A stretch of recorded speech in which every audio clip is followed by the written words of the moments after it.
आपसे एक प्रार्थना करते हैं कि आप बारातियों के साथ कुछ दिन और निवास करें।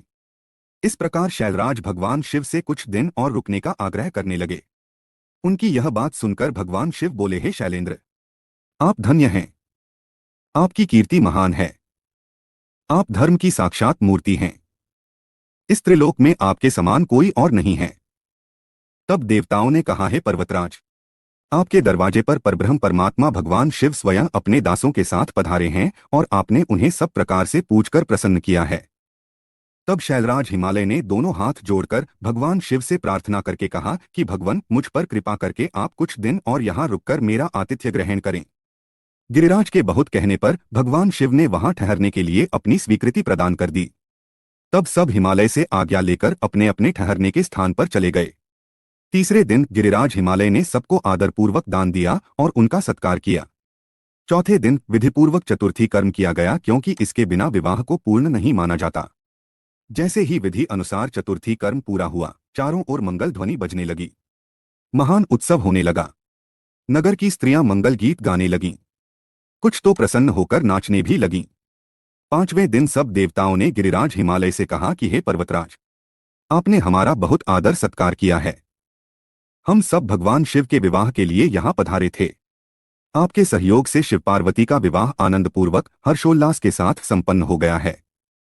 अतः अब आप हमें यहाँ से जाने की आज्ञा प्रदान करें। परंतु गिरिराज हिमालय स्नेहपूर्वक बोले, हे भगवान शिव, ब्रह्मा जी, श्रीहरि विष्णु, देवराज इंद्र, अपनी प्रिय पुत्री पार्वती के कठिन तप के कारण ही आज मुझे यह सौभाग्य प्राप्त हुआ है कि जगत के कर्ता, पालक, संहारक सहित सभी देवता और महान ऋषिमुनि एक साथ मेरे घर की शोभा बढ़ाने आए हैं। आप सबकी एक साथ सेवा करने का जो शुभ अवसर मुझे प्राप्त हुआ है, उसका पूरा आनंद आप मुझे उठाने दीजिए। हे देवाधिदेव, अपने इस तुच्छ भक्त पर इतनी सी कृपा और कर दीजिए। इस प्रकार पर्वतों के राजा हिमालय ने अनेकानेक तरीके से सब देवताओं सहित शिवजी की बहुत अनन्य विनय की और इस प्रकार उन्हें हठपूर्वक कुछ दिन और रोक लिया। हिमालय ने सबका बहुत सेवा सत्कार किया। उन्होंने सभी का विशेष ख्याल रखा। सभी की आवश्यकताओं का पूरा ध्यान रखा जाता। शैलराज ने देवताओं के लिए हर संभव सुविधा उपलब्ध कराई। इस प्रकार खूब आदर सत्कार करके सबका मन जीत लिया। जब बहुत दिन बीत गए तब देवताओं ने शैलराज हिमालय के पास सप्तऋषियों को भेजा ताकि वे देवी मैना और उनके पति पर्वतराज हिमालय को बारात विदा करने के लिए तैयार करें। तब वे सप्तऋषि प्रसन्न हृदय से शैलराज हिमालय के पास पहुंचे और उनके भाग्य की सराहना करने लगे कि आपके अहोभाग्य हैं जो स्वयं भगवान शिव आपके दामाद बने। पर्वतराज, आपने अपनी पुत्री पार्वती को शास्त्रों एवं वेदों के अनुसार भगवान शिव की पत्नी बनाकर उन्हें सौंप दिया है। कन्यादान तभी पूर्ण माना जाता है जब कन्या को बारात के साथ विदा कर दिया जाता है। इसलिए आप भी सहर्ष देवी पार्वती को भगवान शिव के साथ सादर विदा कर दीजिए, तभी कन्यादान की रस्म पूरी होगी। तब मैना और उनके पति गिरिराज हिमालय बारात को विदा करने के लिए राजी हो गए। जब भगवान शिव और सभी देवता और ऋषिमुनि विदा लेकर कैलाश पर्वत की ओर चलने लगे तब देवी मैना जोर जोर से रोने लगीं और बोली, हे कृपानिधान भगवान शिव, मेरी पुत्री पार्वती का ध्यान रखिएगा। मेरी पुत्री आपकी परम भक्त है। सोते जागते वह सिर्फ आपके चरणों का ही ध्यान करती है। आप सदा उसके हृदय में विराजमान रहते हैं। आपके गुणगान करते वह नहीं थकती और आपकी निंदा कतई सुन नहीं सकती।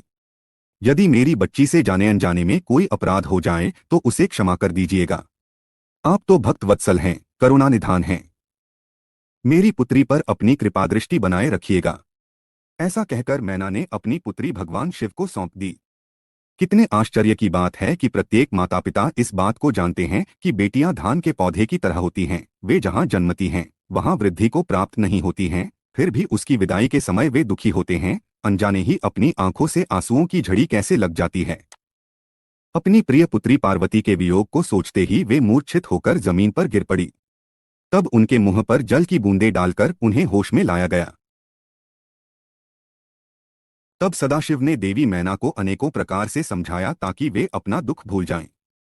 फिर कुछ समय के लिए मैना और पार्वती को अकेला छोड़कर भगवान शिव सब देवताओं व अपने गणों के साथ हिमालय से आज्ञा लेकर चल दिए। हिमालय नगरी के एक सुंदर बगीचे में बैठकर वे सब प्रसन्नतापूर्वक भगवान शिव की प्राणवल्लभा पत्नी देवी पार्वती के आगमन की बाट संजोए उनकी प्रतीक्षा करने लगे। वे शिवगण प्रसन्नतापूर्वक प्रभु महादेव जी की जय जयकार कर रहे थे। 54वां अध्याय। पार्वती को पतिव्रत धर्म का उपदेश। ब्रह्मा जी बोले हैं मुनिश्रेष्ठ नारद, जब शैलराज हिमालय और देवी मैना से आज्ञा लेकर भगवान शिव सभी देवताओं और ऋषिमुनियों सहित अन्य देवगणों व शिवगणों को साथ लेकर उस स्थान से बाहर चले गए, तब सप्तऋषियों ने कहा कि हे शैलराज, अपनी पुत्री को शीघ्र ही भगवान शिव के साथ भेजने की कृपा करें। यह सुनकर हिमालय बहुत व्याकुल हो गए। उन्होंने देवी मैना से पार्वती को भेजने के लिए कहा। देवी मैना ने वैदिक रीति का पालन करते हुए अपनी पुत्री का सुंदर वस्त्रों और आभूषणों से श्रृंगार किया। उस समय मैना ने एक ब्राह्मण पत्नी को बुलाकर पतिव्रत धर्म की शिक्षा देने के लिए कहा।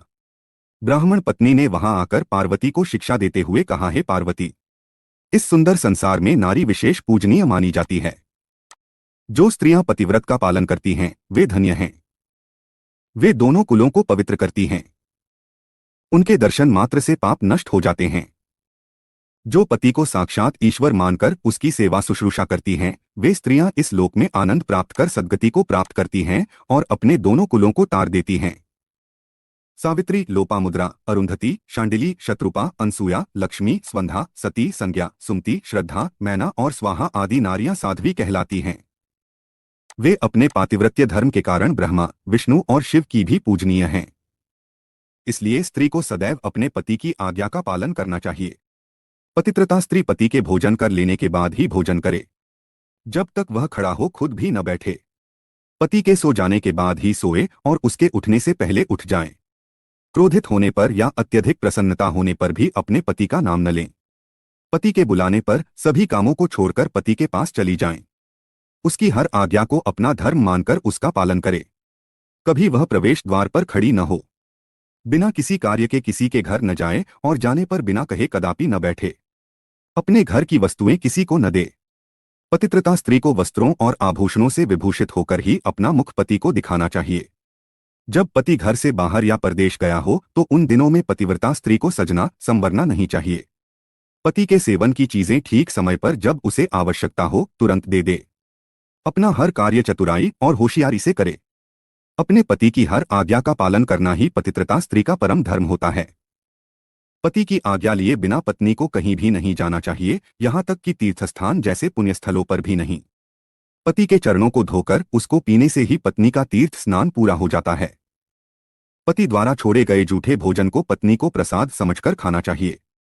देवता, पितरों, अतिथियों या भिखारियों को भोजन का भाग देकर ही भोजन करना चाहिए।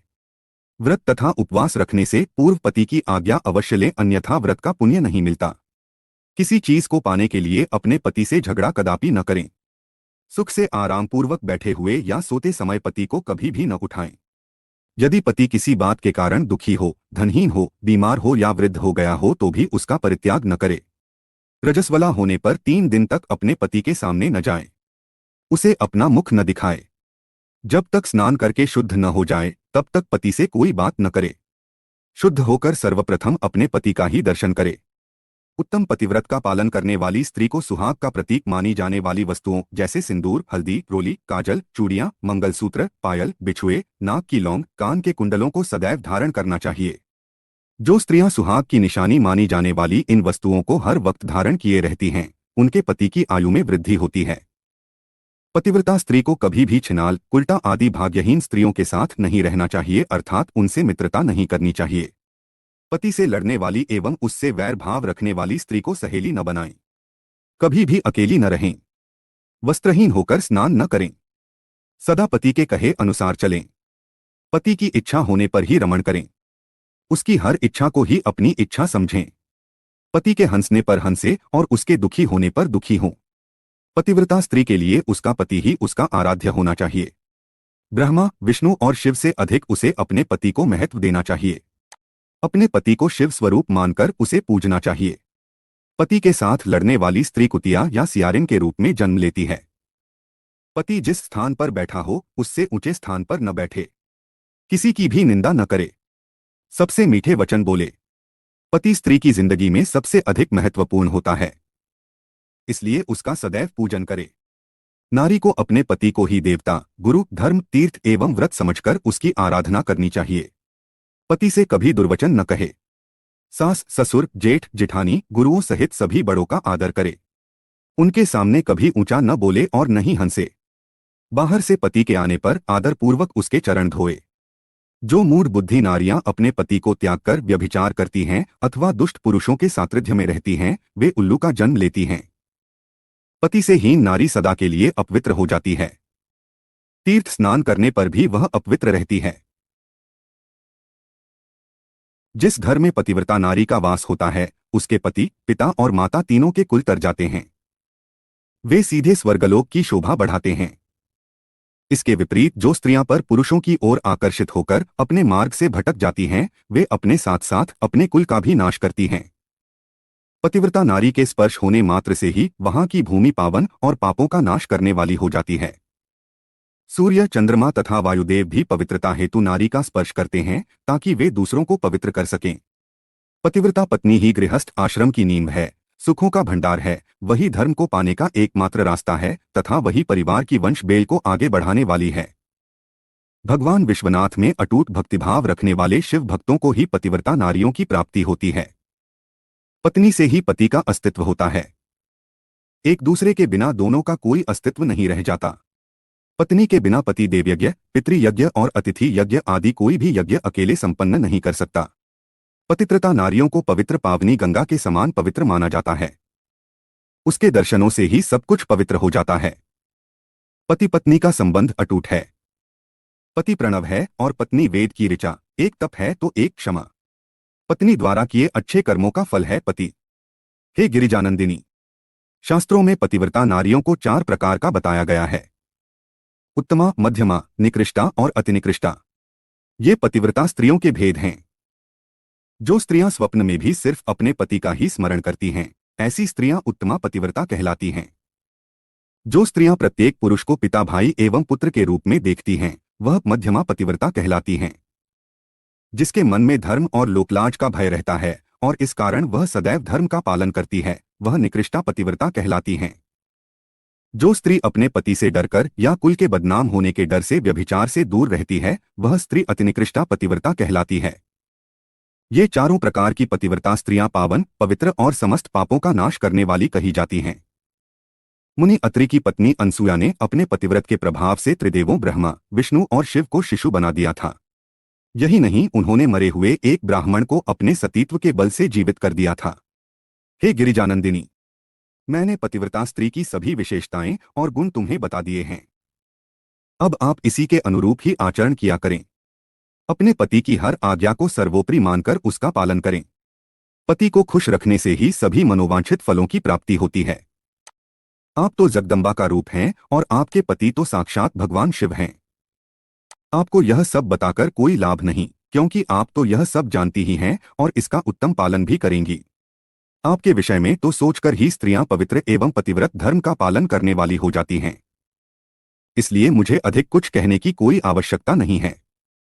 मुझे विश्वास है कि आप उत्तम पतिव्रत धर्म का पालन करके संसार की अन्य स्त्रियों के समक्ष उदाहरण प्रस्तुत करेंगी। ऐसा कहकर वह ब्राह्मण पत्नी चुप हो गई। उनसे पतिव्रत धर्म का उपदेश सुनकर देवी पार्वती ने बहुत हर्ष का अनुभव किया। उन्होंने दोनों हाथ जोड़कर ब्राह्मण पत्नी को नमस्कार किया तथा उत्तम धर्म के विषय में ज्ञान देने के लिए उनका धन्यवाद दिया। देवी पार्वती ने अपने आचरण से सभी उपस्थित परिजनों को शिक्षा दी कि भले ही कोई कितना भी जानकार क्यों न हो, उसे अपनी परंपराओं का आदरपूर्वक पालन करना चाहिए। जो अहंकार के कारण लोक धर्म का परित्याग करता है, उसका अपयश होता है तथा वह अपनी संतानों को पथभ्रष्ट करता है। 55वां अध्याय, बारात का विदा होना तथा शिव पार्वती का कैलाश पर निवास। ब्रह्मा जी बोले, हैं नारद, इस प्रकार ब्राह्मणी ने देवी पार्वती को पतिव्रत धर्म की शिक्षा देने के उपरांत महारानी मैना से कहा कि हे महारानी, आपकी आज्ञा के अनुसार मैंने आपकी पुत्री को पतिव्रत धर्म एवं उसके पालन के विषय में बता दिया। अब आप इसकी विदा की तैयारी कीजिए। देवी मैना ने पार्वती को अपने हृदय से लगा लिया और जोर जोर से रोने लगी। अपनी माता को इस प्रकार रोते देख पार्वती की आंखों से अश्रुधारा बहने लगी। पार्वती और मैना को रोता देख सभी देवताओं की पत्नियां एवं वहां उपस्थित सभी नारियां भावविह्वल हो उठीं। तभी पर्वतराज हिमालय अपने पुत्रों मैनाक, मंत्रियों के साथ वहां आए और मोह के कारण अपनी पुत्री पार्वती को गले से लगाकर रोने लगे। गिरिजा की मां, भाभियां तथा वहां उपस्थित सभी स्त्रियां रो रही थीं। तब तत्वज्ञानियों और मुनियों तथा पुरोहितों ने अध्यात्म ज्ञान द्वारा सबको समझाया तथा यह भी बताया कि उपस्थित शुभ मुहूर्त में ही बारात विदा करनी चाहिए। ऋषिमुनियों के समझाने से भावनाओं का सागर थमा। तब पार्वती ने भक्तिभाव से अपने माता पिता, भाइयों एवं गुरुजनों के चरण स्पर्श कर उनका आशीर्वाद प्राप्त किया तथा पुनः रोने लगी। तब सबने प्रेमपूर्वक उन्हें चुप कराया।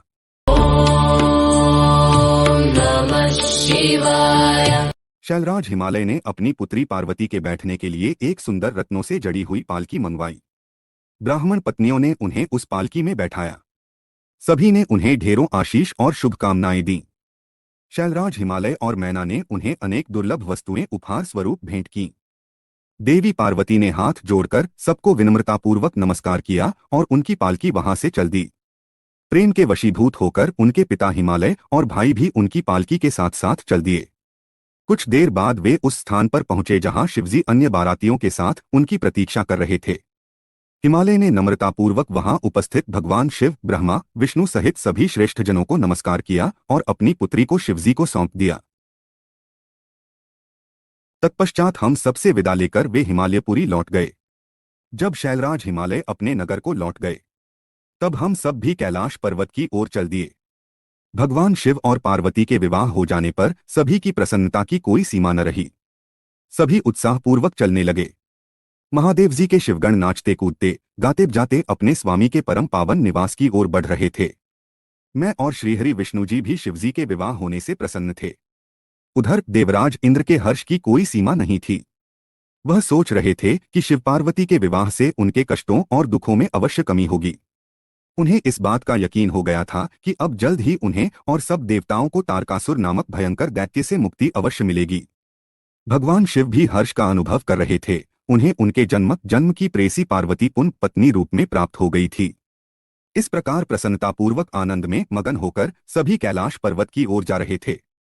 उस समय सभी दिशाओं से पुष्प वर्षा हो रही थी, मंगल ध्वनि बज रही थी और मंगल गान गाए जा रहे थे। इस प्रकार यात्रा करते हुए सभी कैलाश पर्वत पर पहुंचे।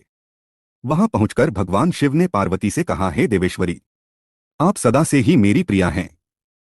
आप पूर्व जन्म में मुझसे बिछुड़ गई थीं। सब देवताओं की कृपा से आज हम पुनः एक हो गए हैं। आज आपको पुनः अपने पास विराजमान पाकर मैं बहुत प्रसन्न हूं। हम दोनों का साथ तो जन्म जन्मांतरों से है। शिव शिवा के बिना और शिवा शिव के बिना अधूरी हैं। आज मुझे पुनः अपनी प्राणवल्लभा मिल गई हैं। प्रभु शिव की इन प्यारी बातों को सुनकर देवी पार्वती का मुख लज्जा से लाल हो गया।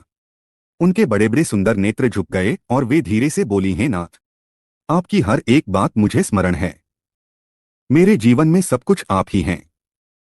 आज आपने अपनी इस दासी को अपने चरणों में जगह देकर बहुत बड़ा उपकार किया है। मैं आपको पति के रूप में पाकर धन्य हो गई हूं। देवी पार्वती के उत्तम मधुर वचनों को सुनकर भगवान शिव मुस्कुरा दिए। तत्पश्चात भगवान शिव ने सभी देवताओं को स्वादिष्ट भोजन कराया एवं उन्हें सुंदर उपहार भेंट स्वरूप दिए। भोजन करने के बाद सभी देवता एवं ऋषिमुनि भगवान शिव के पास आए और उन्हें प्रणाम कर उनकी स्तुति करने लगे और शिव पार्वती से आज्ञा लेकर अपने अपने धाम चले गए। तब मैंने और श्रीहरि ने भी चलने के लिए आज्ञा मांगी तो शिवजी ने हमें प्रणाम किया। तब मैंने और विष्णु जी ने हृदय से लगाकर उन्हें आशीर्वाद दिया। फिर हम भी अपने अपने लोकों को चले गए। हम सबके कैलाश पर्वत से चले जाने के बाद भगवान शिव अपनी प्राणवल्लभा पार्वती के साथ आनंदपूर्वक वहां निवास करने लगे। भगवान शिव के गण शिव पार्वती की भक्तिपूर्वक आराधना करने लगे। नारद, इस प्रकार मैंने तुम्हें भगवान शिव पार्वती के विवाह का पूर्ण विवरण सुनाया। यह उत्तम कथा शोक का नाश करने वाली, आनंद, धन और आयु की वृद्धि करने वाली है। जो मनुष्य सच्चे मन से प्रतिदिन इस प्रसंग को पढ़ता अथवा सुनता है वह शिवलोक को प्राप्त कर लेता है। इस कथा से समस्त रोगों का नाश होता है तथा सभी विघ्न बाधाएं दूर हो जाती हैं। यह कथा यश, पुत्र, पौत्र आदि मनोवांछित वस्तु प्रदान करने वाली तथा मोक्ष प्रदान करने वाली है। सभी शुभ अवसरों और मंगल कार्यों के समय इस कथा का पठन अथवा श्रवण करने से समस्त कार्यों की सिद्धि होती है। इसमें कोई संशय नहीं है। यह सर्वथा सत्य है। श्रीरुद्र संहिता पार्वती खंड संपूर्ण पूनम शिवाय श्रीरुद्र संहिता चतुर्थ खंड पहला अध्याय शिव पार्वती विहार। जिनका मन वंदना करने से प्रसन्न होता है, जो प्रेम प्रिय हैं और जो प्रेम प्रदान करने वाले हैं, जो पूर्णानंद हैं और अपने भक्तों की इच्छाओं को सदा पूरा करने वाले हैं, जो ऐश्वर्य संपन्न और कल्याणकारी हैं, जो साक्षात सत्य के स्वामी हैं, सत्य प्रिय और सत्य के प्रदाता हैं, ब्रह्मा और विष्णु जिनकी सदा स्तुति करते हैं, जो अपनी इच्छा के अनुरूप शरीर को धारण करते हैं, उन परम आदर में भगवान शिव की मैं चरण वंदना करता हूँ। मुनिश्रेष्ठ नारद जी ने ब्रह्मा जी से पूछा, है ब्रह्मन, आप समस्त देवताओं और प्राणियों का मंगल करने वाले हैं। हे भगवान, आप मुझ पर कृपा करके यह बताइए कि देवाधिदेव करुणानिधान भगवान शिव तो अत्यंत शक्तिशाली और समर्थ हैं। फिर भी जिस अभीष्ट फल की सिद्धि के लिए उन्होंने गिरिजानंदिनी पार्वती से विवाह रचाया था, क्या वह पूर्ण हुआ? उन्हें पुत्र की प्राप्ति कब और कैसे हुई? तारकासुर का वध किस प्रकार हुआ? प्रभु, कृपया कर मेरी इन जिज्ञासाओं की शांति हेतु मुझे इनके बारे में विस्तृत रूप में बताइए। सूत जी कहते हैं कि जब नारद जी ने यह पूछा तब ब्रह्मा जी ने प्रसन्नतापूर्वक भगवान शिव का स्मरण करते हुए कहा, नारद, जब भगवान शिव देवी पार्वती के साथ कैलाश पर्वत पर पधारे तब वहां सबने मंगल उत्सव किया। सभी खुशी में मगन होकर नृत्य कर रहे थे। तब भगवान शिव ने सभी को उत्तम भोजन कराया। तब सब देवताओं और मुनिगणों ने उनसे विदा लेकर अपने अपने धाम की ओर प्रस्थान किया। सब देवताओं के कैलाश पर्वत से चले जाने के पश्चात भगवान शिव अपनी प्रिया पार्वती को साथ लेकर अत्यंत मनोहर, दिव्य और निर्जन स्थान पर चले गए और वहीं सहस्रों वर्षों तक पार्वती जी के साथ विहार करते रहे। इस प्रकार भगवान शिव ने इतने अधिक समय को क्षण भर के समान व्यतीत कर दिया। इस प्रकार समय तीव्र गति से व्यतीत होता जा रहा था, परंतु भगवान शिव का पुत्र अब तक उत्पन्न नहीं हुआ था। यह जानकर सभी देवताओं को मन ही मन चिंता सताने लगी। तब देवराज इंद्र ने एक सभा करने का विचार किया और उन्होंने सभी देवताओं को सुमेरु पर्वत पर आमंत्रित किया। उस सभा में सब देवता इस बात पर विचार करने लगे कि इतना समय व्यतीत हो जाने पर भी अब तक शिवजी ने पुत्र क्यों नहीं उत्पन्न किया। वे सोचने लगे कि शिवजी अब क्यों विलंब कर रहे हैं। उस समय मुझ ब्रह्मा को लेकर सब देवता भगवान श्रीहरि विष्णु के पास गए और कहने लगे कि हे हरे, भगवान शिव हजारों वर्षों से रति क्रीड़ा कर रहे हैं।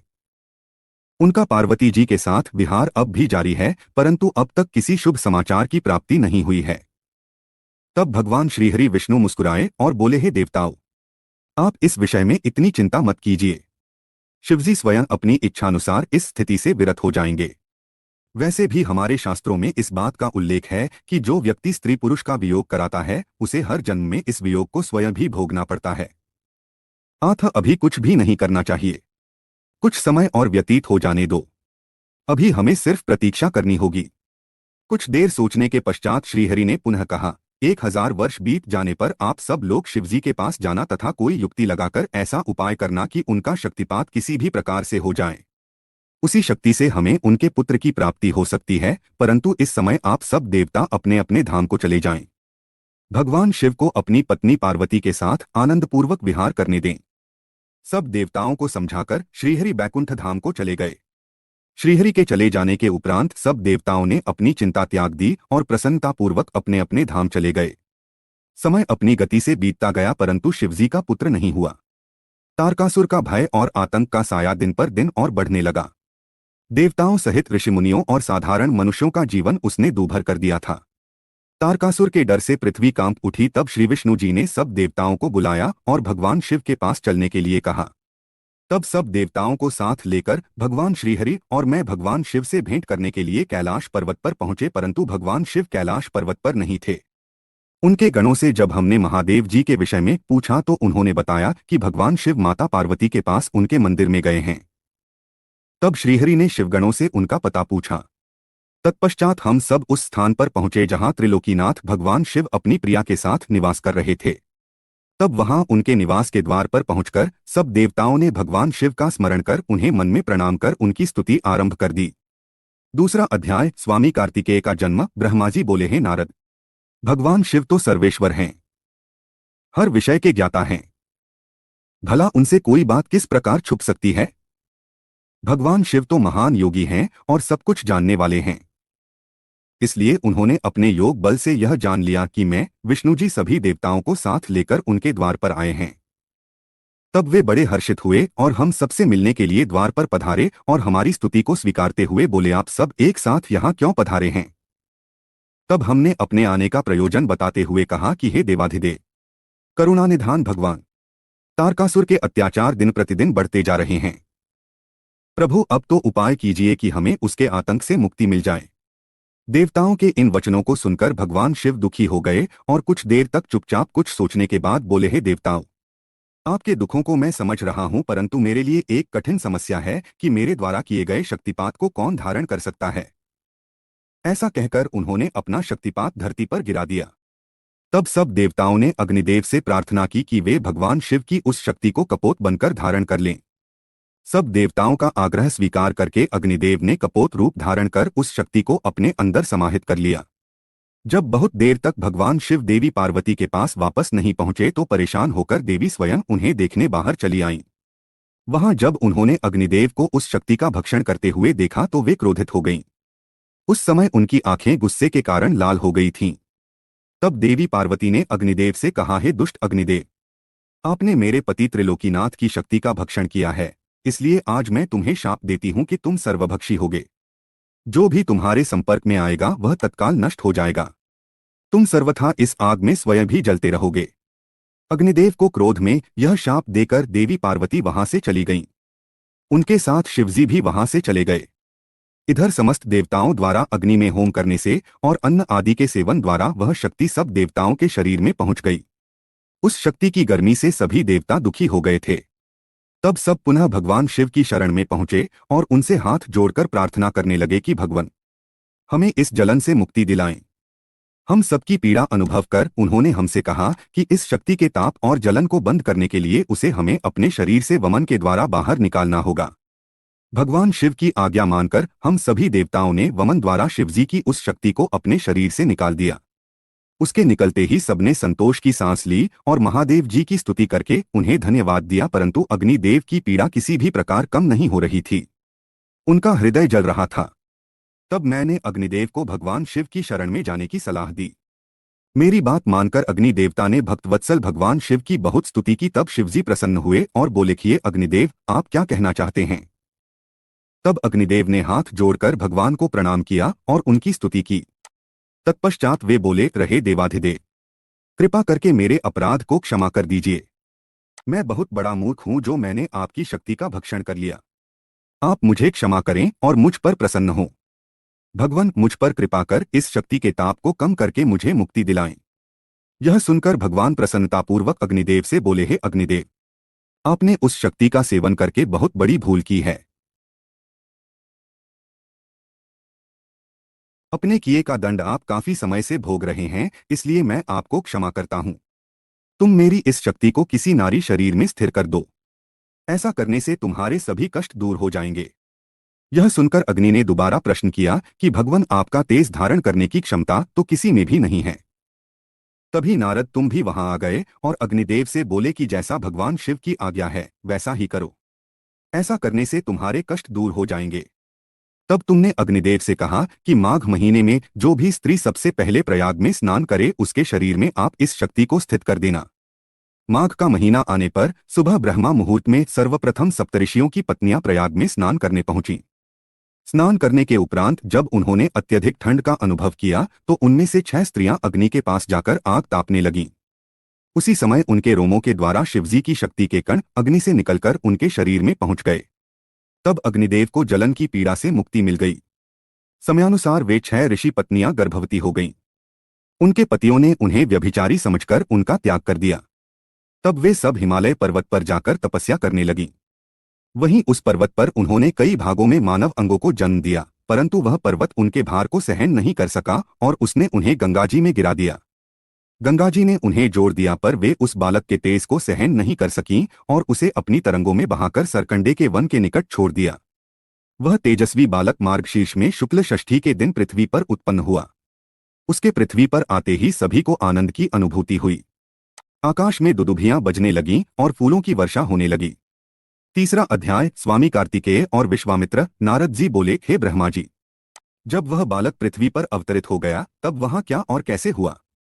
तब नारद जी का प्रश्न सुनकर ब्रह्मा जी बोले, शे नारद, जब गंगाजी द्वारा उस तेजस्वी बालक को लहरों द्वारा बहाकर सरकंडे के वन के पास छोड़ दिया गया तभी वहां मुनि विश्वामित्र पधारे। उस बालक का देदीप्यमान मुख देखकर विश्वामित्र दंग रह गए। वह बालक दिव्य तेज से प्रकाशित हो रहा था। उसे बड़ा प्रतापी और बलशाली जानकर मुनि विश्वामित्र ने उसे नमस्कार किया और उसकी स्तुति करने लगे। तत्पश्चात मुनि बोले कि भगवान शिव की इच्छा से ही तुम यहाँ प्रकट हुए हो। शिव तो सर्वेश्वर हैं। वे ही परम ब्रह्मा परमात्मा हैं। इस संसार का हर प्राणी, हर जीव उनकी आज्ञा का ही पालन करता है।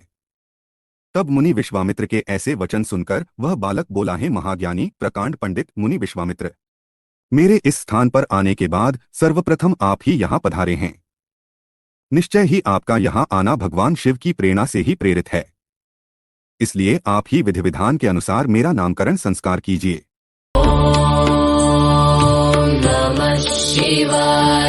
आज से आप ही मेरे पुरोहित हैं और मेरे द्वारा पूज्य हैं। मेरे द्वारा पूज्य होने के कारण आप इस जगत में विख्यात और पूज्य होंगे। उस बालक के ऐसे वचन सुनकर मुनि विश्वामित्र आश्चर्यचकित होकर उस बालक से पूछने लगे कि हे बालक, आप कौन हैं? अपने विषय में मुझे बताइए। तब उनकी बात सुनकर वह बालक बोला, हे विश्वामित्र, अब आप ब्रह्मर्षि हो गए हैं। मेरे विषय में जानने से पूर्व आप मेरा संस्कार कीजिए। तब मुनि विश्वामित्र ने उस अद्भुत बालक का नामकरण संस्कार किया और उसका नाम कार्तिकेय रखा। गुरु दक्षिणा के रूप में उसने मुनि को दिव्य ज्ञान प्रदान किया। तब मैंने स्वयं वहां जाकर उस बालक को गोद में लिया और उसे चूमा। तत्पश्चात मैंने उसे शक्तियां और शस्त्र प्रदान किए। उन अद्भुत शक्तियों को प्राप्त कर वह बालक बहुत प्रसन्न हुआ और तुरंत ही पहाड़ पर चढ़ गया। पहाड़ पर चढ़कर वह उसके शिखरों को गिराने लगा तथा वहां की संपदा नष्ट करने लगा।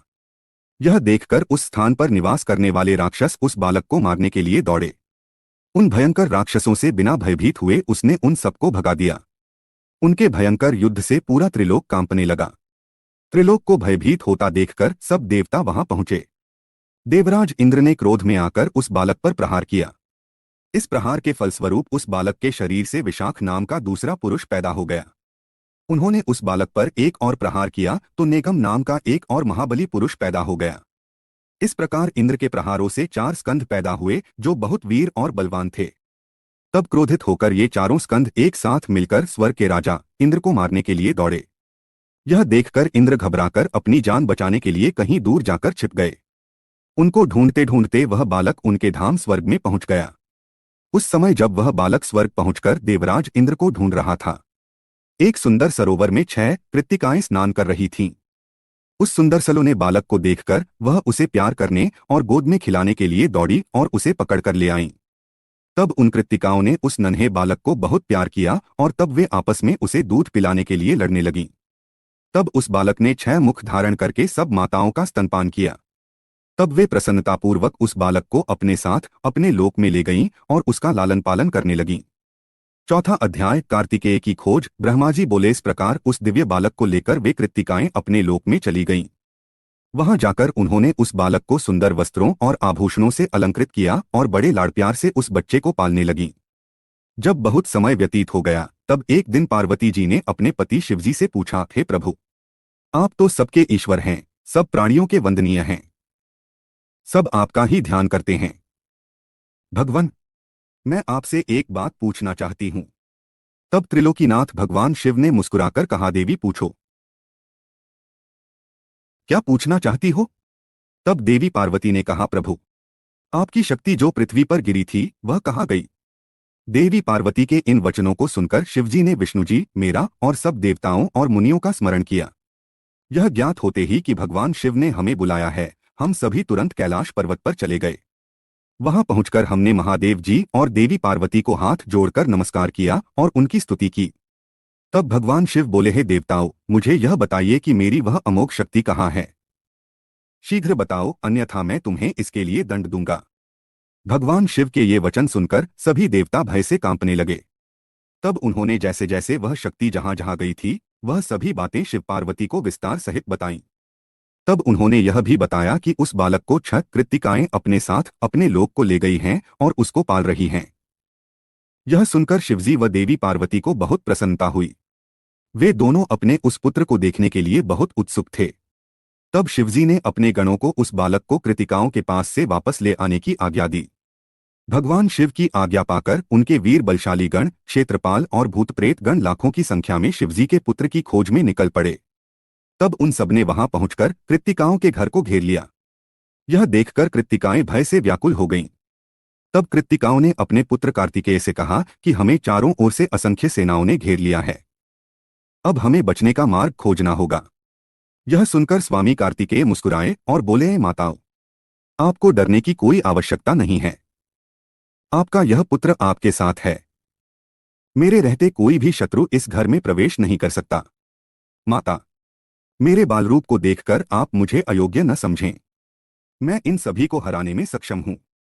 इससे पूर्व की कार्तिकेय उन गणों की सेनाओं को नुकसान पहुंचाते नंदीश्वर उनके सामने आकर खड़े हो गए और बोले, हे माताओं, हे भ्राता, मुझे संसार के संहारकर्ता भगवान शिव ने यहाँ भेजा है। मेरे यहाँ आने का उद्देश्य किसी को नुकसान पहुंचाना नहीं है। मैं तो सिर्फ आपको अपने साथ ले जाने आया हूँ। इस समय ब्रह्मा, विष्णु और शिव त्रिदेव आपकी कैलाश पर्वत पर प्रतीक्षा कर रहे हैं तथा आपके लिए चिंतित हैं। आप शीघ्र ही हमारे साथ पृथ्वी पर चलें। आप अभी तक अपने जन्म के उद्देश्य से सर्वथा अनजान हैं। आपका जन्म दैत्यराज तारकासुर का वध करने के लिए ही हुआ है। अतः आप हमारे साथ चलें। वहां पृथ्वी लोक पर सब देवताओं सहित स्वयं भगवान शिव आपका अभिषेक करेंगे तथा सब देवता अपनी अपनी दिव्य शक्तियां और अस्त्र शस्त्र आपको प्रदान करेंगे। यह सुनकर कार्तिकेय बोले, यदि आपको भगवान शिव ने यहाँ मेरे पास भेजा है तो मैं अवश्य ही उनके दर्शनों के लिए आपके साथ चलूंगा। हे तात, ये ज्ञानयोगिनियां प्रकृति की कला हैं। इन्हें कृत्तिका नाम से जाना जाता है। इन्होंने ही अब तक मेरा पालन पोषण किया है, इसलिए ये मेरी माताएं हैं और मैं इनका पौष्य पुत्र हूं। तब स्वामी कार्तिकेय ने हाथ जोड़कर कृत्तिकाओं से नंदीश्वर के साथ जाने की आज्ञा मांगी। माताओं ने अपना आशीर्वाद देकर उन्हें वहां से जाने की आज्ञा प्रदान कर दी। 5वां अध्याय, कुमार का अभिषेक। ब्रह्मा जी बोले, जब कार्तिकेय अपनी माताओं कृत्तिकाओं से आज्ञा लेकर भगवान शिव के पास जाने के लिए वहां से निकले तो द्वार पर देवताओं के शिल्पी विश्वकर्मा द्वारा बनाया गया सुंदर रथ उनकी प्रतीक्षा कर रहा था। वह रथ दिव्य था और द्रुत गति से चलने वाला था। उस रथ को उनकी माता पार्वती ने उनके लिए भेजा था। उनके पार्षद उस रथ के पास खड़े हुए थे। कार्तिकेय दुखी मन से उस रथ पर चढ़ने लगे। तभी उनकी माताएं दौड़कर रोते हुए उनसे लिपट गईं और कहने लगीं कि पुत्र, हम तुम्हारे बिना क्या करें। पुत्र, हम तुमसे बहुत प्यार करती हैं, तुम्हारे बिना यहाँ रहना हमारे लिए संभव नहीं है। तुम शीघ्र ही वापस लौट आना। यह कहकर उन्होंने कार्तिकेय को हृदय से लगा लिया और भारी मन से कार्तिकेय को रोते रोते जाने की आज्ञा दी। तब कार्तिकेय ने कृत्तिकाओं को अध्यात्म ज्ञान प्रदान किया। तत्पश्चात कार्तिकेय उस दिव्य मनोहर रथ पर बैठ गए और वह उन्हें ले उड़ा। आकाशीय मार्ग से तीव्र गति से चलता हुआ वह रथ कैलाश पर्वत पर आकर रुका। तब शिवगणों ने भगवान शिव और माता पार्वती के पास जाकर कार्तिकेय के आगमन की शुभ सूचना उन्हें दी। उनके आगमन के बारे में सुनकर भगवान शिव और देवी पार्वती बहुत प्रसन्न हुए। तत्पश्चात भगवान शिव मुझे, विष्णु जी, देवी पार्वती और अन्य देवताओं को साथ लेकर उस स्थान पर पहुंचे जहां कार्तिकेय का रथ रुका हुआ था। सबके मन में गंगा जी से उत्पन्न उस बालक को देखने की बड़ी इच्छा थी। जब सब देवता कार्तिकेय से मिलने के लिए आ रहे थे उस समय चारों दिशाओं में शंख और भेरी बजने लगीं। सभी शिवगण नाचते गाते और उनकी जय जयकार करते हुए अपने आराध्य भगवान शिव के पुत्र को देखने के लिए चल दिए। वहां पहुंचकर सब बहुत प्रसन्न हुए। भगवान शिव ने प्रेमपूर्वक उस बालक को गोद में बैठा लिया। तब देवी पार्वती ने भी उस बालक को बहुत प्यार किया। भगवान शिव ने उस बालक के लिए एक सुंदर रत्नों से जड़ा हुआ सिंहासन मंगाया और उस सिंहासन पर बालक को बैठाया। तत्पश्चात भगवान शिव ने सब तीर्थ स्थानों से मंगाए गए जल को वेद मंत्रों से पवित्र करके उससे बालक को स्नान कराया। 6 कृत्तिकाओं द्वारा पोषित होने के कारण उस दिव्य बालक को कार्तिकेय के नाम से जाना गया। तीर्थों के पवित्र जल से स्नान कराने के उपरांत सभी देवताओं ने कार्तिकेय को तरह तरह की अमूल्य वस्तुएं, विद्याएं और अद्भुत शक्तियां प्रदान की। तब सर्वप्रथम देवी पार्वती ने अपने पुत्र को हृदय से लगाकर उसे चिरंजीव होने का आशीर्वाद प्रदान किया। माता लक्ष्मी ने दिव्य मनोहर हार उस बालक को पहनाया तो देवी सावित्री ने सारी सिद्धि विधाएं उन्हें प्रदान की। फिर श्री विष्णु जी ने रत्नों से निर्मित किरीट, मुकुट, बाजूबंद, वैजयंती माला और अपना सुदर्शन चक्र उन्हें प्रदान किया। भगवान शिव ने प्रसन्नतापूर्वक अपने पुत्र कार्तिकेय को शूल, पिनाक, फरसा, शक्ति, पाशुपास्त्र, बाण, संहारास्त्र आदि परम दिव्य वस्तुएं प्रदान की। फिर मुझ ब्रह्मा ने यज्ञोपवीत, वेद माता गायत्री ने कमंडल, ब्रह्मास्त्र तथा शत्रुओं का नाश करने वाली विद्या प्रदान की। देवराज इंद्र ने अपना वाहन ऐरावत हाथी और वज्र प्रदान किया। वायुदेव वरुण ने श्वेत छत्र और रत्नों की मालाएं प्रदान की। सूर्यदेव ने मन की तरह तीव्र गति से चलने वाला दटरुतगामी रथ और शरीर की रक्षा करने वाला कवच भी प्रदान किया। यमराज द्वारा दंड और समुद्र देव द्वारा उन्हें अमृत भेंट किया गया।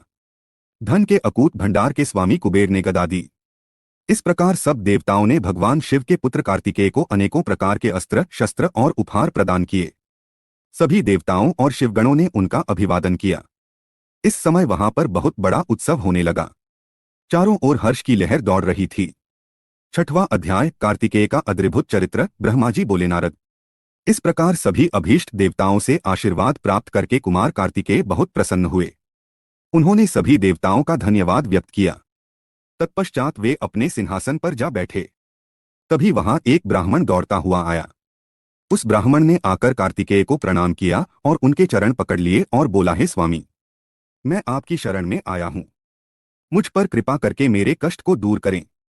तब कार्तिकेय ने उस ब्राह्मण को उठाया और आदरपूर्वक अपने पास बैठाकर उसके दुखी होने का कारण पूछा।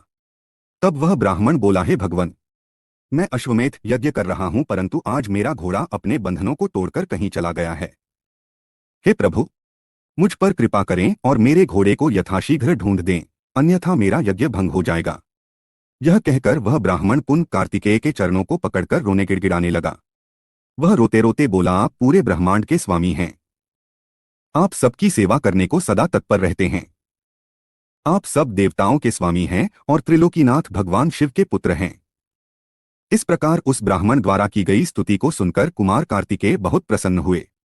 तब उन्होंने अपने वीर बलशाली प्रमुख गण वीरबाहु को बुलाकर उस घोड़े को जल्दी से जल्दी ढूंढ लाने की आज्ञा प्रदान की तथा यज्ञ को विधि विधान के अनुसार पूर्ण कराने के लिए कहा। तब वीरबाहु ने कार्तिकेय को प्रणाम किया और ब्राह्मण के घोड़े को ढूंढने के लिए निकल पड़ा। उसने पृथ्वीलोक पर हर जगह उस घोड़े को ढूंढा। जिस व्यक्ति ने जो भी जानकारी दी उसके अनुसार वीरबाहु ने हर जगह उसकी तलाश की, परंतु वह असफल रहा। तब वह उस घोड़े की तलाश करने के लिए भगवान श्रीहरि विष्णु के लोक बैकुंठ धाम गया। वहां जाकर वीरबाहु ने देखा कि एक घोड़े ने विष्णुलोक में बहुत आतंक मचा रखा था। विष्णुलोक में वह घोड़ा खूब उपद्रव कर रहा था। कुमार कार्तिकेय के उस गण वीरबाह ने तुरंत उस घोड़े को बंधक बना लिया और उसे पकड़कर अपने स्वामी कार्तिकेय के पास ले आया। तब स्वामी कार्तिकेय पूरे संसार का भार लेकर उस घोड़े पर चढ़कर बैठ गए और उस घोड़े को पूरे त्रिलोक की परिक्रमा करने का आदेश प्रदान किया। वह अद्भुत घोड़ा एक ही पल में तीनों लोकों की परिक्रमा करके लौट आया। तब कुमार कार्तिकेय उस घोड़े से उतरकर पुनः अपने आसन पर बैठ गए। तब वह ब्राह्मण हाथ जोड़कर कार्तिकेय का धन्यवाद करने लगा और उनसे बोला कि प्रभु, आप यह घोड़ा मुझे सौंप दीजिए ताकि मैं अपना यज्ञ पूर्ण कर सकूं। तब कार्तिकेय मुस्कुराए और बोले, हे ब्राह्मण, यह घोड़ा उत्तम है और यह वध के योग्य नहीं है, इसलिए आप इसे अपने साथ ले जाने के लिए न कहें। मैं आपके यज्ञ को पूर्ण होने का वरदान देता हूं। मेरे आशीर्वाद से आपका यज्ञ अवश्य सफल होगा। 7वां अध्याय, भगवान शिव द्वारा कार्तिकेय को सौंपना। ब्रह्मा जी बोले, हे नारद, अपने पुत्र कार्तिकेय का अद्भुत पराक्रम देखकर भगवान शिव और देवी पार्वती बहुत प्रसन्न हुए।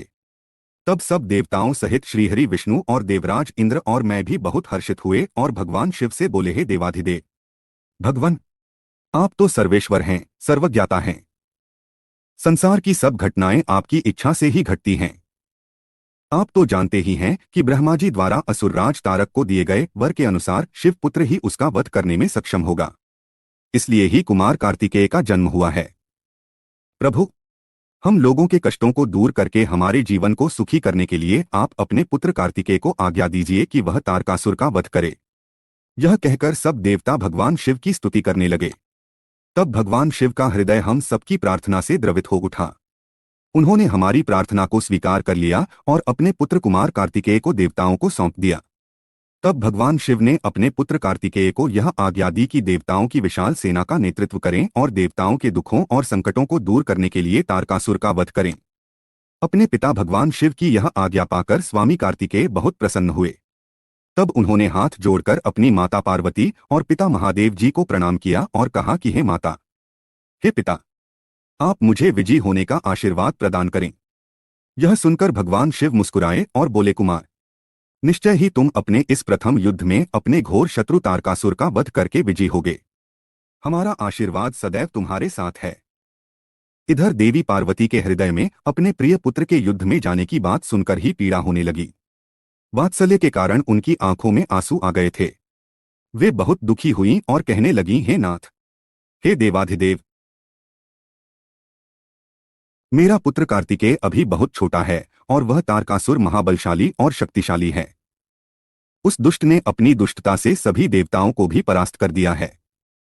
जब इतनी शक्तियों के स्वामी देवता उसका कुछ नहीं बिगाड़ सके तो मेरा यह नन्हासा पुत्र भला कैसे उसको हरा सकता है। मेरा दिल मुझे कार्तिकेय को युद्ध में भेजने की आज्ञा नहीं देता है। मैं अपने पुत्र को अपने साथ रखना चाहती हूँ। यह वचन सुनकर सभी देवताओं सहित भगवान शिव भी चिंतित हो गए। तब महादेव जी देवी पार्वती को समझाते हुए बोले, हे देवी, हे शिवा, आप सामान्य स्त्रियों की तरह क्यों व्यवहार कर रही हैं?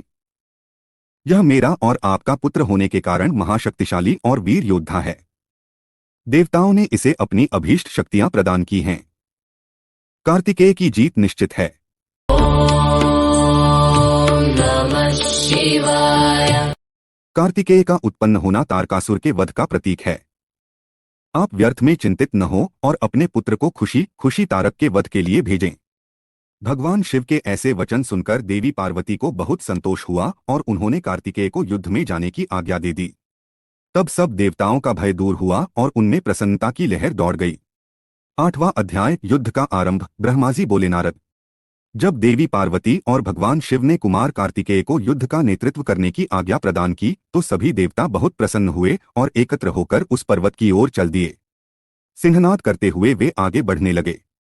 उस समय कार्तिकेय सेना का नेतृत्व करते हुए सबसे आगे चल रहे थे।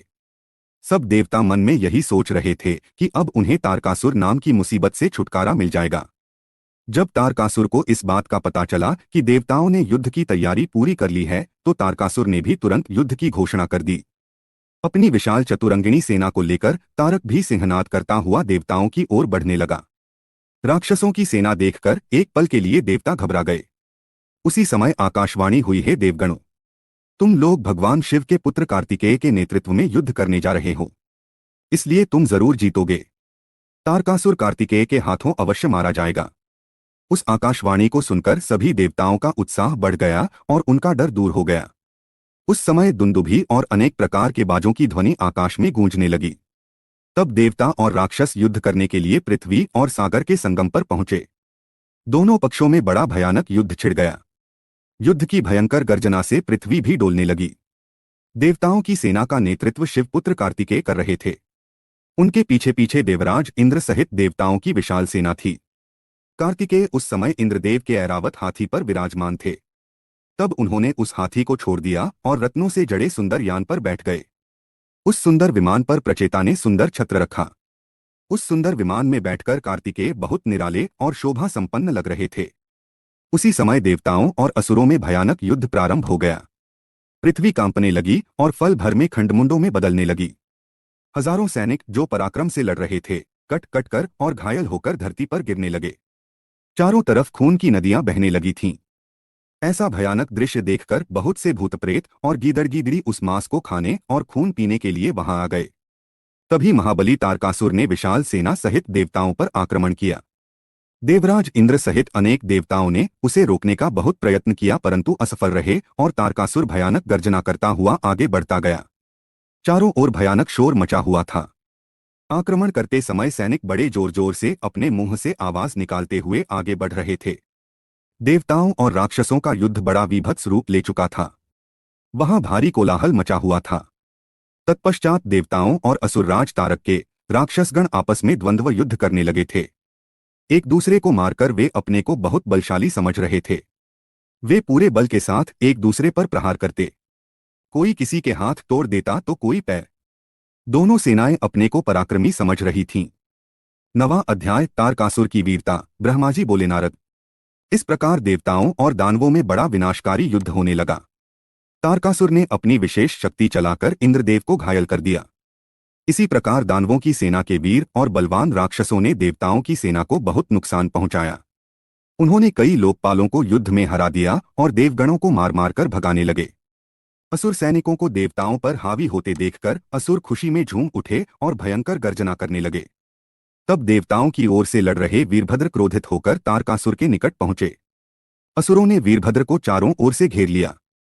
उन्होंने परस्पर पाश, खड्ग, फरसा और पट्टिश आदि आयुधों का प्रयोग किया। देवता और असुर आपस में गुत्थम गुत्था होकर लड़ने लगे। तभी देवताओं की ओर से वीरभद्र तारकासुर से लड़ने लगे।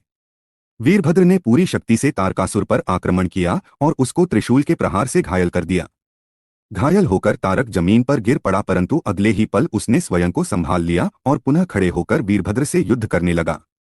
महाकौतुकी तारक ने भीषण मार से वीरभद्र को घायल करके वहां से भगा दिया। तत्पश्चात उसने वहां युद्ध कर रहे देवताओं को अपने क्रोध का निशाना बनाया। तारक देवताओं पर अपने बाणों की बरसात करने लगा। तारकासुर के इस अनायास बाणों की वर्षा से देवता भयभीत हो गए। तब स्वयं श्रीहरि विष्णु तारकासुर से लड़ने के लिए आगे आए। श्रीहरि ने गदा से तारकासुर पर ज्यों ही प्रहार किया, उसने विषित बाण मारकर उसके 2 टुकड़े कर दिए। तब क्रोधित होकर विष्णुजी ने शारंग धनुष उठाया और तारक को मारने के लिए बढ़े। तभी तारक ने प्रहार करके उन्हें गिरा दिया तो श्री विष्णु ने गुस्से से सुदर्शन चक्र चला दिया। नारद, तब मैंने कुमार कार्तिकेय के पास जाकर उनसे कहा कि मेरे दिए हुए वरदान के अनुसार तारकासुर का वध आपके श्री हाथों से ही होगा, इसलिए कोई भी देवता तारक का कुछ भी नहीं बिगाड़ सकता है। यह सुनकर कार्तिकेय रथ से नीचे उतर गए और पैदल ही तारक को मारने के लिए दौड़े। उनके हाथ में उनकी शक्ति थी, जो लपटों के समान चमकती हुई उल्का की तरह लग रही थी। 6 मुख वाले कुमार कार्तिकेय को देखकर तारकासुर बोला, देवताओं, क्या यही बालक है तुम्हारा वीर पराक्रमी कुमार जो शत्रुओं का पल में विनाश कर देता है? यह कहकर तारकासुर जोर से अट्टहास करने लगा और बोला कि इस बालक के साथ तुम सभी को मार दूंगा। तुम इस बालक की मेरे हाथों हत्या कराओगे। ऐसा बोलते हुए भयानक गर्जना करता हुआ वह कुमार कार्तिकेय की ओर पलटा और बोला कि हे बालक, ये मूर्ख देवता तो व्यर्थ में तुझे बलि का बकरा बनाना चाहते हैं, पर मैं इतना कठोर नहीं हूं कि बिना किसी अपराध के एक मासूम बालक पर वार करूं। इसलिए जा तू भाग जा, मैं तेरे प्राणों को छोड़ देता हूं। देवराज इंद्र और भगवान श्रीहरि विष्णु की निंदा करने से तारक द्वारा कमाया गया तपस्या का सारा पुण्य नष्ट हो गया था। तभी इंद्र ने उस पर वज्र का प्रहार किया, जिससे वह धरती पर गिर पड़ा। तब कुछ ही देर में तारकासुर पूरे उत्साह के साथ उठ खड़ा हुआ और अपने भीषण प्रहार से उसने देवराज इंद्र को घायल कर दिया और उन पर अपने पैर का प्रहार किया। यह देखकर देवता भयभीत हो गए और इधर उधर भागने लगे। तभी श्रीहरि विष्णु ने इस स्थिति को संभालने के लिए तारकासुर पर अपना सुदर्शन चक्र चला दिया। चक्र ने तारकासुर को धराशायी कर दिया, परंतु तारकासुर इतनी आसानी से हार मानने वाला नहीं था। वह अपनी पूरी शक्ति के साथ उठकर खड़ा हो गया। तब उसने अपनी प्रचंड शक्ति हाथ में लेकर भगवान विष्णु को ललकारा और उन्हें अपने भीषण प्रहार से घायल कर दिया। विष्णुजी मूर्छित होकर पृथ्वी पर गिर पड़े। वहां का यह दृश्य देखकर सभी देवताओं में कोहराम मच गया। सब अपने प्राणों की रक्षा करने के लिए इधर उधर भागने लगे। सारी सेना तितर-बितर होने लगी। यह देख वीरभद्र ने तारकासुर पर आक्रमण किया। उसने त्रिशूल उठाया और तारकासुर पर वार किया, जिससे तारकासुर भूमि पर गिर पड़ा, किंतु उसी क्षण उठकर उसने वीरभद्र को अपनी शक्ति से घायल करके मूर्छित कर दिया और जोर जोर से हंसने लगा। 10वां अध्याय तारकासुर वध। ब्रह्माजी बोले, नारद, यह सब देखकर कुमार कार्तिकेय को तारकासुर पर बड़ा क्रोध आया और वे अपने पिता भगवान शिव के श्री चरणों का स्मरण कर अपने असंख्य गणों को साथ लेकर तारकासुर को मारने के लिए आगे बढ़े। यह देखकर सभी देवताओं में उत्साह की एक लहर दौड़ गई और वे प्रसन्न मन से कार्तिकेय की जय जयकार का उद्घोष करने लगे। ऋषिमुनियों ने अपनी वाणी से कुमार कार्तिकेय की स्तुति की। तत्पश्चात तारकासुर और कार्तिकेय का बड़ा भयानक दुस्सह युद्ध हुआ। दोनों परमवीर और बलशाली एक दूसरे पर भीषण प्रहार करने लगे। दोनों अनेक प्रकार के दाम व पेचों का प्रयोग कर रहे थे। कार्तिकेय और तारकासुर के बीच मंत्रों से भी युद्ध हो रहा था। दोनों अपनी पूरी शक्ति और सामर्थ्य का प्रयोग एक दूसरे को मारने के लिए कर रहे थे। इस भयानक युद्ध में दोनों ही घायल हो रहे थे। युद्ध भयानक रूप लेता जा रहा था। उस भीषण युद्ध को सब देवता गंधर्व बैठकर देखने लगे। वह अद्भुत युद्ध अनायास ही सबके आकर्षण का केंद्र बन गया। हवा चलना भूल गई, सूर्य की किरणें ठहर गईं। यहां तक कि सभी पर्वत इस युद्ध को देखकर अत्यंत भयभीत हो उठे। वे शिव पार्वती के इस पुत्र की रक्षा करने के लिए तुरंत उधर आ गए। यह देखकर कार्तिकेय बोले, हे पर्वतों, आप कोई चिंता न करें। आज इस महापापी को मैं सबके सामने मौत के घाट उतारकर भय से मुक्ति दिलाऊंगा। जब कार्तिकेय पर्वतों से बात करने में निमग्न थे, उसी समय तारक ने अपनी शक्ति हाथ में लेकर उन पर धावा बोल दिया। उस शक्ति के प्रहार के आघात से शिवपुत्र कार्तिकेय भूमि पर गिर पड़े, परंतु अगले ही क्षण वे अपनी पूरी शक्ति के साथ उठ खड़े हुए और लड़ने के लिए तैयार हो गए। कार्तिकेय ने अपने मन में अपने माता पिता पार्वती जी व भगवान शिव को प्रणाम करके उनका आशीर्वाद लिया और अपनी प्रबल शक्ति से तारकासुर की छाती पर आघात किया। उसकी चोट से तारकासुर का शरीर विदीर्ण होकर पृथ्वी पर गिर पड़ा। सबके देखते ही देखते वह महाबली असुर पल भर में ढेर हो गया। महाबली तारकासुर के मारे जाते ही चारों ओर कार्तिकेय की जय जयकार गूंज उठी। तारकासुर के वध से सभी देवता बहुत प्रसन्न थे। तब अपने महाराज तारकासुर को मरा जानकर असुरों की विशाल सेना में भयानक कोलाहल मच गया। अपने प्राणों की रक्षा करने के लिए सभी असुर इधर उधर भाग रहे थे। देवताओं ने मिलकर सभी असुरों को मार गिराया। कुछ असुर डरकर मैदान छोड़कर भाग खड़े हुए थे, तो बहुत से दैत्य और राक्षस हाथ जोड़कर कुमार कार्तिकेय की शरण में आ गए और उनसे क्षमा मांगने लगे। तब कुमार ने प्रेम पूर्वक उन्हें क्षमा कर दिया और उन दानवों को आदेश दिया कि वे सदैव के लिए पाताल में चले जाएं। इस प्रकार तारकासुर के मारे जाने पर उसकी सारी सेना पल भर में नष्ट हो गई। यह देखकर देवराज इंद्र के साथ साथ समस्त देवताओं और संसार के प्राणियों में खुशी की लहर दौड़ पड़ी। पूरा त्रिलोक आनंद में डूब गया। जैसे ही कुमार कार्तिकेय की विजय का समाचार भगवान शिव पार्वती के पास पहुंचा, वे तुरंत अपने गणों को साथ लेकर युद्ध स्थल पर पधारे। श्री पार्वती जी ने अपने प्राणप्रिय पुत्र को अपने हृदय से लगा लिया और अपनी गोद में बिठाकर बहुत देर तक उसे चूमती रहीं। तभी वहां पर पर्वतराज हिमालय भी पहुंच गए और उन्होंने अपनी पुत्री पार्वती, भगवान शिव और कार्तिकेय की स्तुति की। चारों दिशाओं से उन पर फूलों की वर्षा होने लगी। मंगल ध्वनि हर ओर गूंजने लगी। हर तरफ उनकी ही जय जयकार हो रही थी। देवताओं के स्वामी देवराज इंद्र ने अपने साथी देवताओं के साथ कुमार कार्तिकेय की हाथ जोड़कर स्तुति की। तत्पश्चात भगवान शिव अपनी पत्नी पार्वती को साथ लेकर शिवगणों सहित कैलाश पर्वत पर लौट गए।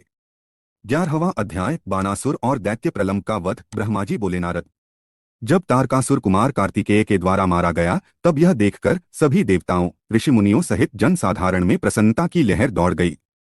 सभी खुश थे। सभी देवताओं ने मिलकर भक्तिभाव से कार्तिकेय की स्तुति की। तभी क्रौंच नामक एक पर्वत दुखी होकर कार्तिकेय के पास आया। वह क्रौंच बाणासुर नामक दैत्य द्वारा सताया गया था। वह कुमार के सामने हाथ जोड़कर खड़ा हो गया और भक्तिभाव से स्वामी कार्तिकेय की स्तुति करने लगा। तत्पश्चात बोला, हे प्रभु, बाणासुर मुझे बहुत कष्ट दे रहा है, आप उससे मेरी रक्षा कीजिए। तब कार्तिकेय ने पर्वतराज क्रौंच की स्तुति से प्रसन्न होकर क्रौंच को सांत्वना दी। जब पर्वतराज क्रौंच शांत हो गए तब कुमार कार्तिकेय ने उन्हें उनके दुखों और कष्टों से छुटकारा दिलाने हेतु भगवान शिव का स्मरण करके वहीं से अपनी अद्भुत शक्ति का परिचय देते हुए एक अनोखी शक्ति छोड़ी। इस शक्ति का प्रयोग कुमार कार्तिकेय ने उस दुष्ट राक्षस बाणासुर पर किया था। तब वह शक्ति दैत्यराज बाणासुर को भस्म करके शीघ्र ही कार्तिकेय के पास वापस लौट आई। यह शक्ति जब उनके पास वापस पहुंच गई तब वे क्रौंच से बोले, रहे पर्वतराज क्रौंच, अब आपको बाणासुर नामक दैत्य से डरने की कोई आवश्यकता नहीं है। मैंने बाणासुर को मारकर तुम्हारी इस परेशानी को सदासदा के लिए हल कर दिया है। अतः अब तुम अपने भय को छोड़कर हमेशा के लिए निर्भय हो जाओ। अब तुम प्रसन्नतापूर्वक अपने घर की ओर प्रस्थान करो। बाणासुर के भय से मुक्ति का समाचार पाकर पर्वतराज क्रौंच बहुत प्रसन्न हुआ और उसने भक्तिभाव से कार्तिकेय की स्तुति की। तत्पश्चात वह उनसे विदा लेकर अपने गृह स्थान की ओर चल दिया। वहां पहुंचकर क्रौंच ने अपने स्वामी कार्तिकेय की प्रसन्नता के लिए भगवान शिव के 3 शिवलिंगों की स्थापना की। प्रतिजेश्वर, कपालेश्वर और कुमारेश्वर नामक ये 3 शिवलिंग विश्वविख्यात हैं और लोगों की आस्था और भक्ति का जीता जागता उदाहरण हैं। ये शिवलिंग सिद्धिदायक हैं और 16 महान ज्योतिर्लिंगों में सम्मिलित हैं। पर्वतराज क्रौंच के अपने स्थान पर वापस लौट जाने के उपरांत देवताओं के गुरु बृहस्पति ने कुमार कार्तिकेय से कहा कि कुमार, देवताओं द्वारा आपको शिव पार्वती की आज्ञा से यहाँ महाबली तारकासुर का वध करने के लिए लाया गया था। इस अभीष्ट कार्य की पूर्ति हो चुकी है। अब आपको कैलाश पर्वत पर लौट जाना चाहिए। गुरु बृहस्पति की बात अभी पूरी भी नहीं हुई थी कि तभी प्रलंबासुर नामक दैत्य ने बहुत उपद्रव मचाना शुरू कर दिया और लोगों को कष्ट देना आरंभ कर दिया। तब शेष जी के पुत्र कुमुद दुखी अवस्था में कुमार कार्तिकेय के पास आए। वहां आकर कुमुद ने कार्तिकेय की स्तुति की और कहा, हे प्रभु, मैं आपकी शरण में आया हूं। हे गिरिजापुत्र, मुझे प्रलंबासुर की प्रताड़ना से मुक्ति दिलाइए। तब कुमार कार्तिकेय ने प्रसन्नतापूर्वक कुमुद को प्रलंबासुर द्वारा दिए गए कष्टों से मुक्ति दिलाने हेतु अपनी शक्ति द्वारा उसका भी संहार कर दिया। उस प्रलंबासुर को उसके साथियों सहित मरा जानकर उसके शेष पुत्र कुमुद ने कार्तिकेय की बहुत स्तुति की और अपने निवास स्थान पाताल को चला गया। 12वां अध्याय कार्तिकेय का कैलाशगमन। ब्रह्माजी बोले, थे नारद, इस प्रकार जब कार्तिकेय द्वारा दैत्यराज बाणासुर और प्रलंबासुर को भस्म कर दिया गया तब सभी देवताओं ने सहर्ष कुमार कार्तिकेय का स्तवन किया। देवता बोले, हे देव, हम राक्षस राज तारक का वध करने वाले आपको नमस्कार करते हैं। हे शंकर नंदन, हे गिरिजापुत्र, आपने बाणासुर और प्रलंबासुर नामक राक्षसों को मारकर इस त्रिलोक के संकटों को दूर किया है। आपकी भक्ति पवित्र है तथा आपका स्वरूप विघ्नों का नाश कर अभय प्रदान करने वाला है। हम सब स्वच्छ मन से आपकी स्तुति करते हैं। आप हमारी इस स्तुति को स्वीकार करें। कुमार, हम आशा करते हैं कि आप इसी प्रकार सदैव हमारे कष्टों और संकटों को दूर करने में हमारी सहायता करेंगे।